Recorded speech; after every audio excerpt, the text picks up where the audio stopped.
नमस्कार, स्वागत है आप सभी का खबर दिन भर में। मैं हूं आपके साथ सुनील चौहान। देश के तमाम दलों के गठबंधन इंडिया की तीसरी बैठक शुक्रवार को मुंबई में संपन्न हो गई। इस बैठक में ममता बनर्जी, राहुल गांधी, केजरीवाल, नीतीश कुमार, लालू समेत 28 दलों के नेता इसमें शामिल हुए। बैठक में नेताओं ने गठबंधन की आगामी रणनीतियों पर चर्चा की और इसके बारे में प्रेस कॉन्फ्रेंस के माध्यम से जानकारियां दी हैं।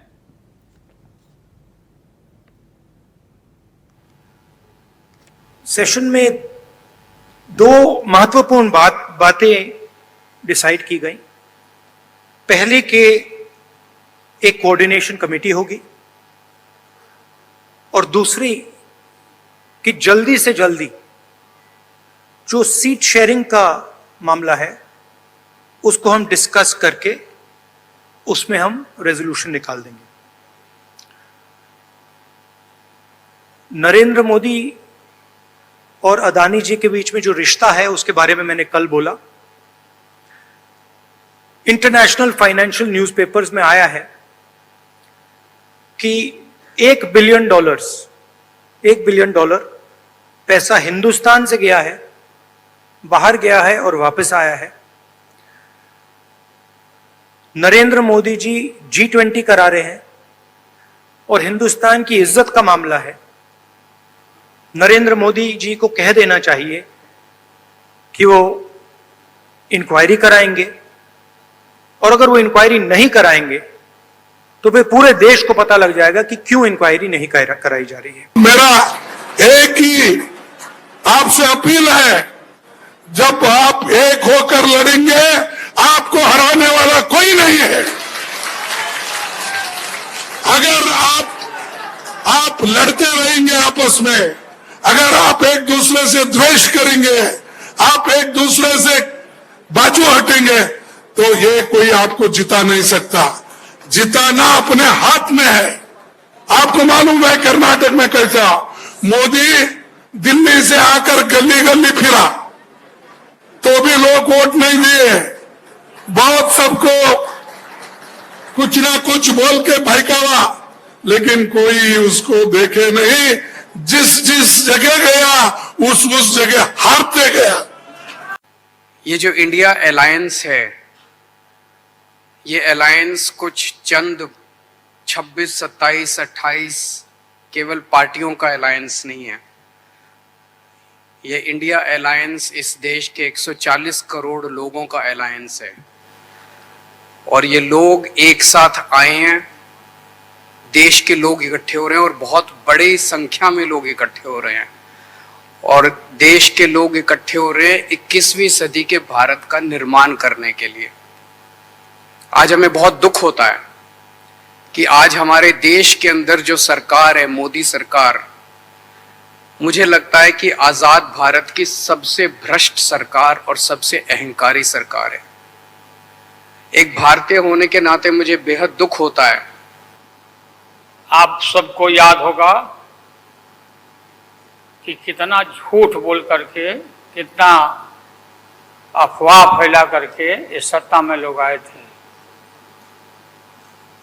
मेरा भी नाम उस समय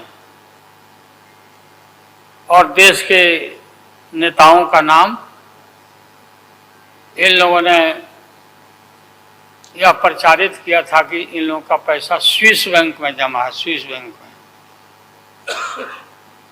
और मोदी जी बोले कि हम आएंगे और स्विस बैंक का पैसा ला करके हम देश के तमाम लोगों को, हर के को खाता खुलवाया कि 5-5 लाख रुपया जमा करेंगे, 15-15 लाख रुपया।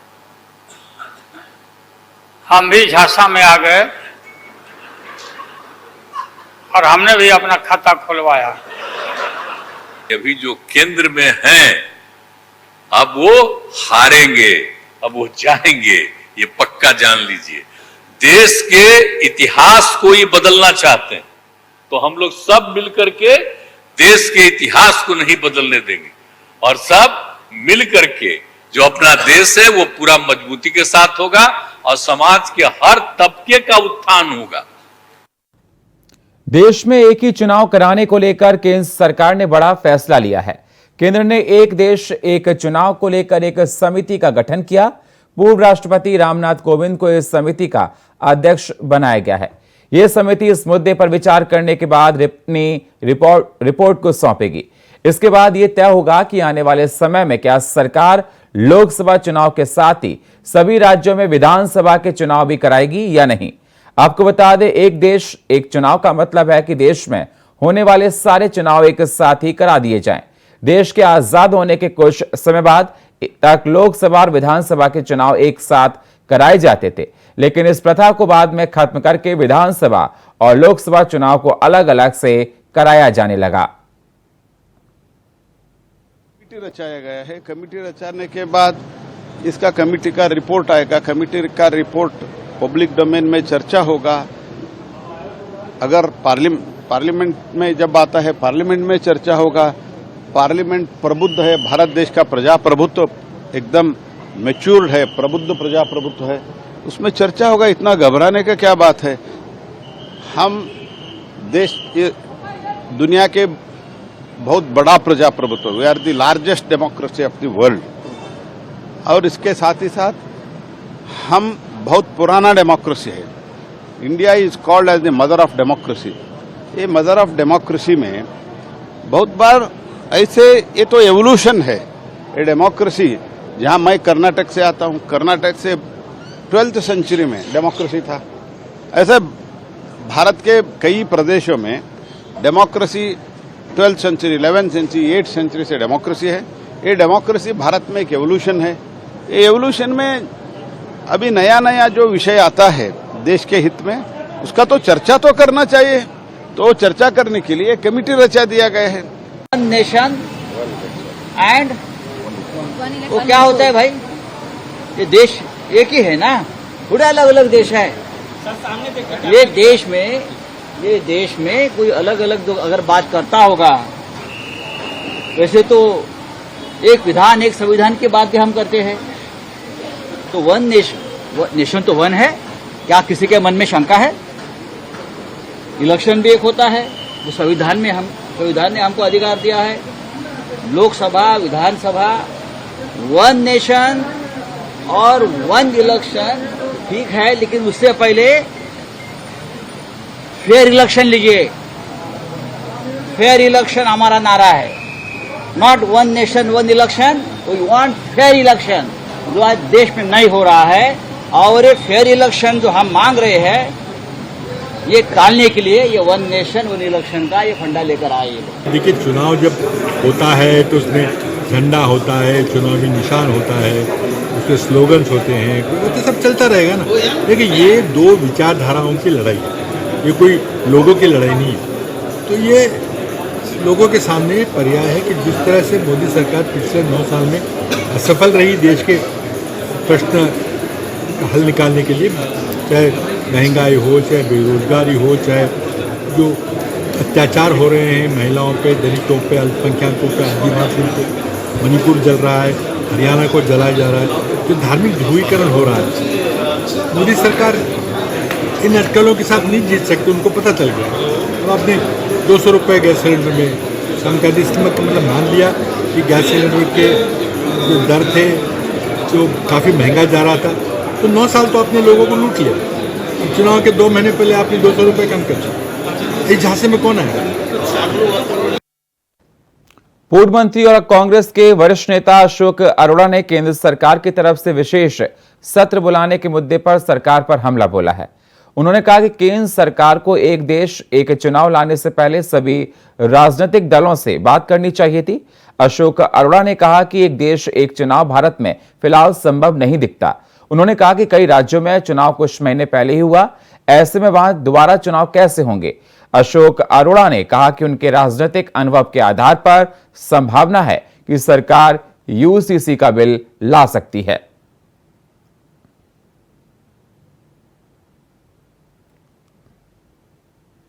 6 सितंबर को कांग्रेस के राष्ट्रीय अध्यक्ष मल्लिकार्जुन खड़गे भीलवाड़ा का दौरा करेंगे, तो वहीं कार्यक्रम की तैयारी का जायजा लेने के लिए मुख्यमंत्री अशोक गहलोत भीलवाड़ा पहुंचे।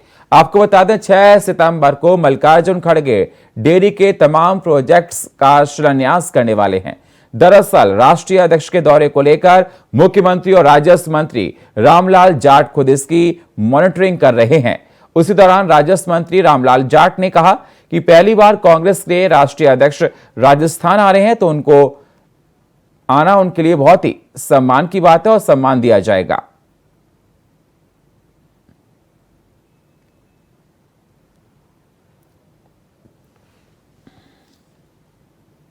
उत्तराखंड के राज्यसभा सांसद अनिल बलूनी ने रेल मंत्री अश्विनी वैष्णव से मुलाकात की है।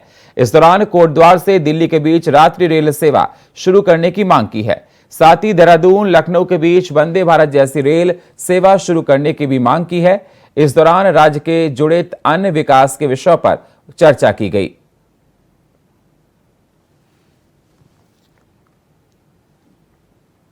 रांची जमीन घोटाले मामले में शुक्रवार को एक बार फिर से ईडी ने झारखंड के सीएम हेमंत सोरेन को तीसरी बार समन जारी किया है। 9 सितंबर को ईडी ने उनको पूछताछ के लिए हिनू स्थित क्षेत्रीय कार्यालय बुलाया है। आपको बता दें, इससे पहले 2 बार ईडी सीएम सोरेन को समन जारी कर चुकी है, लेकिन दोनों ही बार हेमंत सोरेन ईडी कार्यालय नहीं पहुंचे हैं। मेरा नाम प्रियंका है। मेरा फोन बड़ी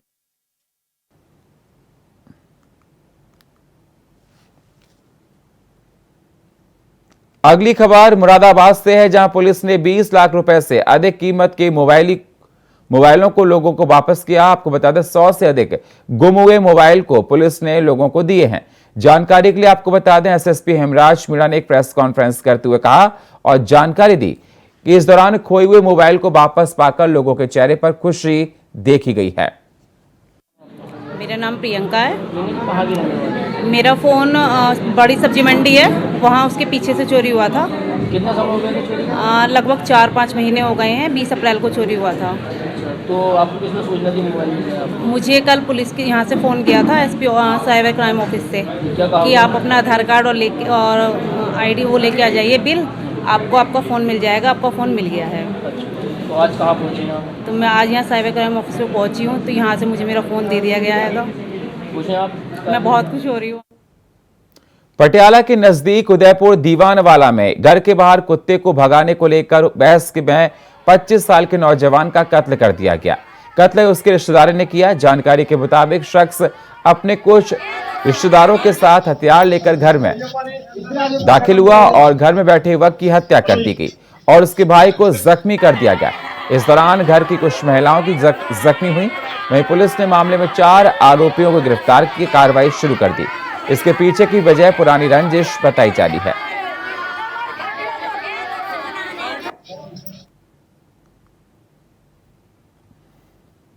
अगली खबर बदायूं से है, जहां खेत पर रखवाली करने गए चाचा और भतीजे की लाठी और सरिया से जमकर पिटाई कर दी गई।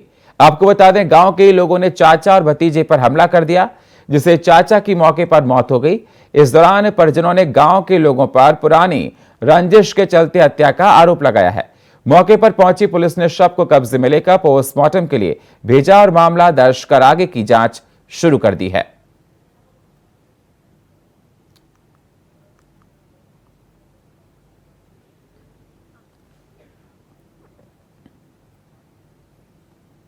मुरादाबाद के कुंदर की थाना इलाके में बाढ़ के पानी में युवक को बाइक से स्टंट करना महंगा पड़ गया। दरअसल युवक नदी में आई बाढ़ के चलते अस्थायी पुल पर स्टंट कर रहा था। इस दौरान तेज रफ्तार से बाइक निकल जा रही थी और तभी बाइक सहित गहरे गड्ढे में जा गिरा, जिसका वीडियो सोशल मीडिया पर वायरल हो रहा है।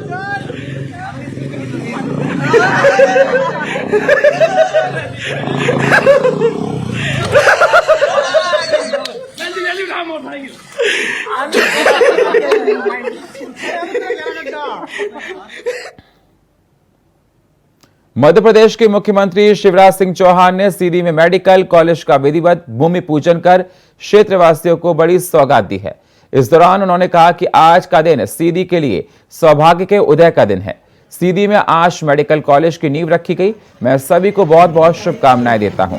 साथ ही मुख्यमंत्री ने ट्वीट कर लिखा, मध्य प्रदेश में स्वास्थ्य सुविधाओं को और बेहतर बनाने के लिए हमारी सरकार संकल्पित है और समर्पित भी है।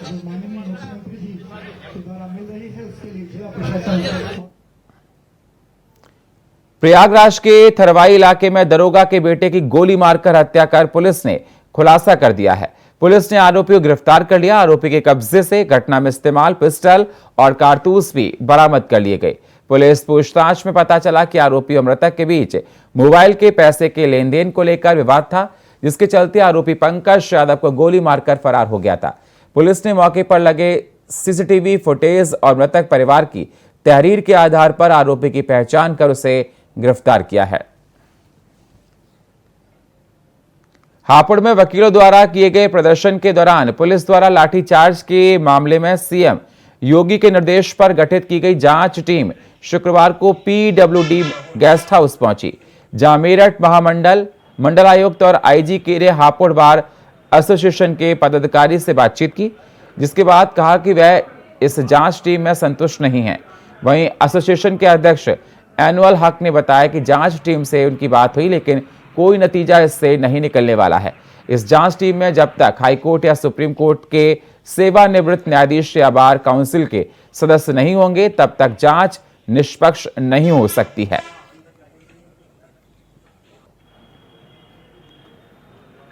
अगली खबर जामताड़ा से है, जहां कांग्रेसी विधायक इरफान अंसारी ने वन नेशनल वन इलेक्शन को लोकतंत्र के खिलाफ बताया। साथ ही उन्होंने कहा कि केंद्र सरकार साजिश के तहत इस तरह के बिल पास कर रही है। इस दौरान उन्होंने क्षेत्रीय पार्टियों को इसके विरोध में एकजुट होने के लिए कहा। आपको बता दें, विधायक इरफान अंसारी ने कहा, यदि ये बिल पारित हो जाता है तो क्षेत्रीय पार्टियों का अस्तित्व समाप्त हो जाएगा। विधायक ने यह कहा कि जो केंद्र सरकार बिल लाने जा रही है, यह लोकतंत्र की हत्या है। लोकसभा चुनाव 2024 को लेकर तैयारियों में जुटे विपक्षी गठबंधन इंडिया के दलों ने साझा प्रस्ताव जारी किया है।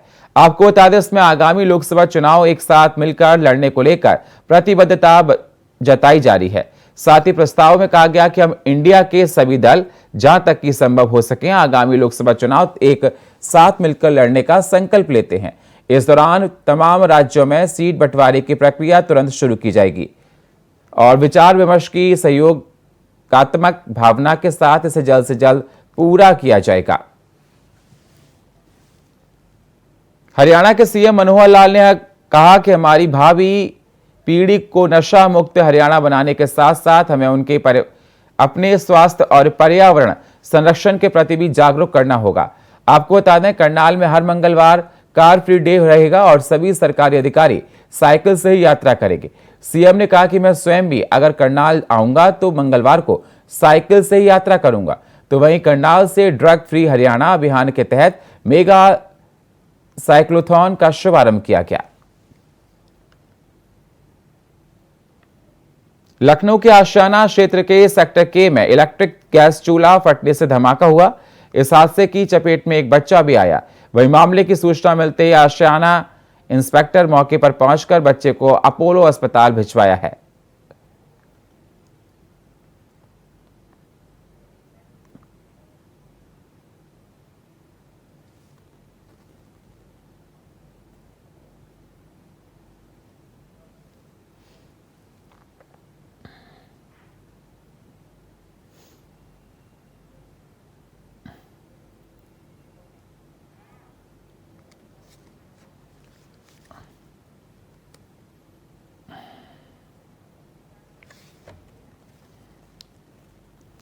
अगली खबर शाहजहांपुर से है, जहां दो भाइयों में आपसी कहासुनी के बाद एक भाई ने दूसरे भाई को मौत के घाट उतार दिया।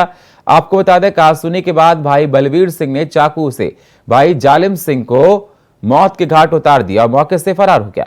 साथ ही मौके पर पहुंची पुलिस ने मामला दर्ज कर आगे कार्रवाई शुरू कर दी।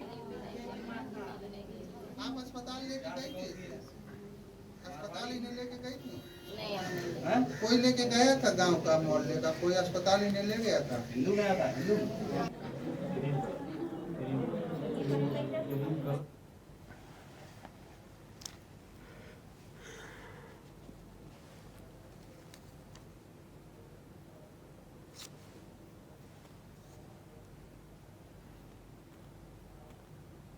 वन नेशन वन इलेक्शन पर सीएम योगी आदित्यनाथ का रिएक्शन आ गया है।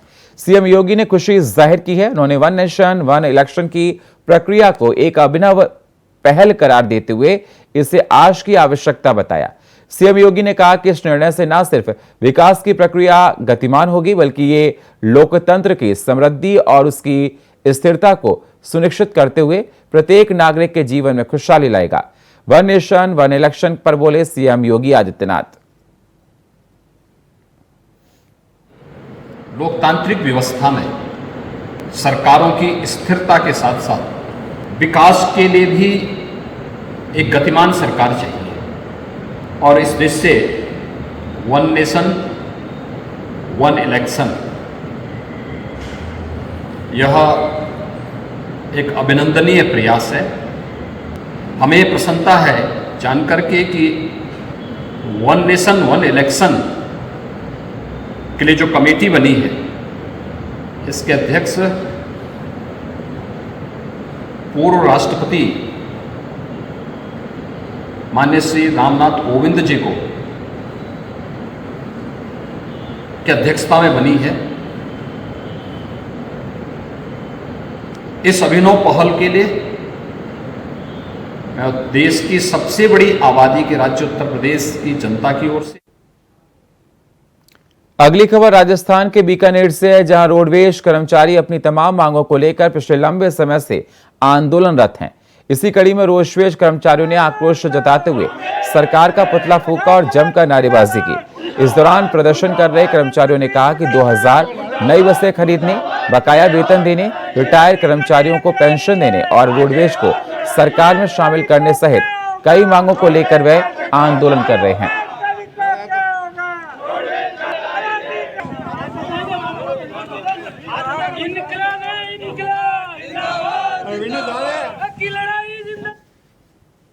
और फिलहाल खबर दिन भर में इतना ही। बाकी खबरों के लिए आप बने रहिए इंडिया वॉइस के साथ। तब तक के लिए नमस्कार।